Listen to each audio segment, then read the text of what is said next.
Hello viewers. तो आज मैं एक्सप्लेन करने वाला हूँ स्वीट होम सीजन 2 एपिसोड 3 को। जैसा कि पिछले एपिसोड के अंदर हमने देखा कि बस के अंदर मौजूद सर्वाइवर्स में से एक लड़का मॉन्स्टर के अंदर तब्दील हो जाता है और वो वहाँ पर एक लड़की का गला दबोच के उसे मार देता है। तो एपिसोड 3 की शुरुआत होती है उसी लड़की को दिखाने से, जिसके गिर्द सभी सर्वाइवर खड़े होते हैं और रो रहे होते हैं। तभी वहाँ पर उनके पास चैंग योंग भी आ जाता है, जो उनसे कहता है कि हमें इसे यहीं छोड़ के यहाँ से जाना होगा। लिहाजा वो सभी वहाँ से जाने लगते हैं। वहाँ पर एक छोटा लड़का था जिसका नाम योंग सू होता है। वो नहीं जाना चाहता था क्योंकि उसका मानना था कि बाद में भी सभी इंसान मॉन्स्टर के अंदर तब्दील हो जाएंगे, इसलिए वो यही रहना चाहता था। वो रो रहा होता है और ना जाने की जिद करता है। तभी उनमें से एक सर्वाइवर उसे उठा लेता है और अपने साथ सेफ्टी कैंप की तरफ लेके जा रहा होता है। अब ये सीन यहाँ से सीधा सैन वॉर्क पर शिफ्ट हो जाता है, जो नडहाल पड़ा हुआ था, लेकिन उसकी बॉडी के अंदर हलचल शुरू हो चुकी थी, जैसे कि वो खुद को रिकवर कर रहा हो। तभी हम वहाँ पर सोही जाओ को भी देखते हैं, जो अभी तक अपने हस्बैंड को ढूंढ रही होती है। कैंप उसे ढूंढती ढूंढती उसी जगह पर आ जाती है जहाँ पर उसके हस्बैंड की लाश रखी हुई थी।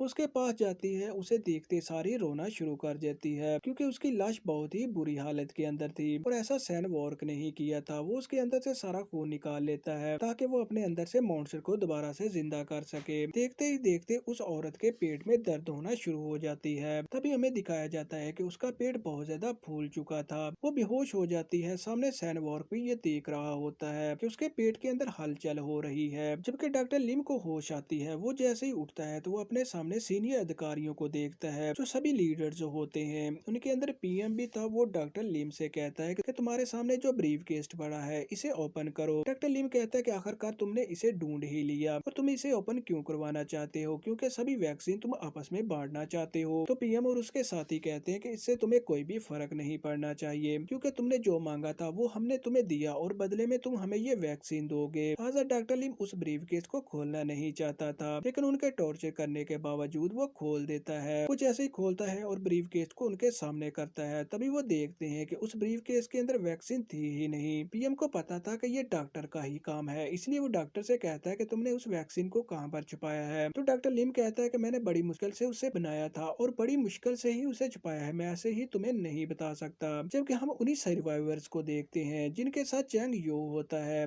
वो उन्हें सेफ्टी कैंप के अंदर ले जाता है, उन्हें वहां पर छोड़ता हुआ कहता है कि मैं अब यहाँ से जाना चाहूंगा क्योंकि मुझे अपनी बेस के अंदर रिपोर्ट भी करना है। जबकि बाकी सभी नहीं चाहते थे कि चैंग योंग उसे छोड़ के जाए। वो सभी कहते हैं कि तुम अपनी वर्दी को उतार सकते हो, अगर तुम इसे उतार दोगे तो किसी को भी नहीं पता चलेगा कि तुम एक सोल्जर हो। लेकिन चैंग योंग ऐसा नहीं चाहता था। उनके मना करने के बावजूद भी उन्हें वहीं छोड़ता है और वहां से चला जाता है। अब हम देखते हैं कि वहां पर मौजूद सभी सर्वाइवर की चेकिंग की जा रही थी और उनके साथ जो आखिर में सर्वाइवर मिला था उसके पास कुछ गन थी, इसलिए उसकी हाथापाई हो जाती है वहां पर मौजूद सोल्जर के साथ। जबकि इधर चैंग योंग अपनी बेस के अंदर रिपोर्ट कर रहा होता है। उसे बताता है कि वो अपनी टुकड़ी से बिछड़ चुका था और उसके साथ कुछ सर्वाइवर भी यहाँ पर आए हैं। जबकि सार्जेंट थाक के पास कुछ सोल्जर आ जाते हैं। वो सार्जेंट थाक से कहते हैं कि हमारे बहुत सारे आदमी मारे जा चुके हैं और उनके अंदर सार्जेंट किम भी था, हम उन्हें बचा सकते थे, लेकिन हमें पीछे हटने का ऑर्डर मिल गया और हम सभी को हमारे काम से भी निकाल दिया गया है। अब हम सोल्जर नहीं रहे, हमें पीछे हटने का कहा और सेफ्टी कैंप के अंदर जाने का कह दिया है। सार्जेंट थाक को समझ नहीं आ रही थी। वो सभी के बैच लेता है और सीनियर अधिकारी के पास चला जाता है। वो उसे बैच दिखाते हुए कहता है कि आपने ऐसा क्यों किया है, आप हमें पीछे हटने का क्यों कह रहे हैं? जबकि उसका सीनियर अधिकारी उसे कहता है कि हमें पीछे ही हटना होगा, क्योंकि हम जितनी भी कोशिश कर ले हम ये जंग बिल्कुल भी नहीं जीत पाएंगे। सार्जेंट थाक कहता है कि आप हमें हार मानने का कह रहे हैं। तो बदले में उसका सीनियर अधिकारी उसे कहता है कि तुम अपनी फैमिली वालों को लेकर यहाँ से दूर चले जाओ। सार्जेंट थाक कहता है कि मैं अपने सोल्जर को छोड़ के कहीं भी नहीं जाऊंगा। वो सीनियर अधिकारी कहता है कि तुम उन्हें भी अपने साथ लो और यहाँ से दूर चले जाओ। सार्जेंट थाक कहता है कि क्या हम सेफ्टी कैंप के अंदर छुप जाएं? तो सीनियर अधिकारी कहता है कि तुम सेफ्टी कैंप के अंदर कभी भी मत जाना, वहाँ पर खतरा है। इससे सार्जेंट थाक को पता चल जाता है कि उसका सीनियर अधिकारी उससे कुछ छुपा रहा है। उससे पूछने की कोशिश करता है, लेकिन सीनियर अधिकारी कुछ भी नहीं बताता। अब ये सीन फिर से सेफ्टी कैंप के ऊपर ही शिफ्ट हो जाता है, जहाँ पर मुकम्मल तौर पर चेकिंग की जा रही रही थी। सभी के हाथ पर कट लगाया जा रहा था। अगर उनका हाथ हील हो जाता तो वो एक मॉन्स्टर था, लेकिन अगर खून बह रहा होता तो वो मॉन्स्टर नहीं बल्कि एक इंसान होता। उनकी चेकिंग के बाद उन्हें सेफ्टी कैंप के अंदर लेके जाया जाता है। अब हम फिर से डॉक्टर किम को ही देखते हैं। पीएम उसे कह रहा होता है कि अगर वैक्सीन के बारे में तुमने मुझे कुछ भी नहीं बताया तो मैं तुम्हें गोली मार दूंगा। तो डॉक्टर लिम कहता है कि मैंने बड़ी मुश्किल से उसे छुपाया है और मैं तुम्हें ऐसे ही नहीं बता सकता। बदले में पीएम को गुस्सा आ जाता है। वो एक गन को पकड़ता है और डॉक्टर के हाथ पर शूट कर देता है, जिससे कि डॉक्टर के हाथ से बहुत ज्यादा खून बह रहा होता है और वो नीचे जमीन पर लेट जाता है। अब हम फिर से सार्जेंट थाक को ही देखते हैं, जिसका सीनियर अधिकारी उसे कुछ नहीं बताता और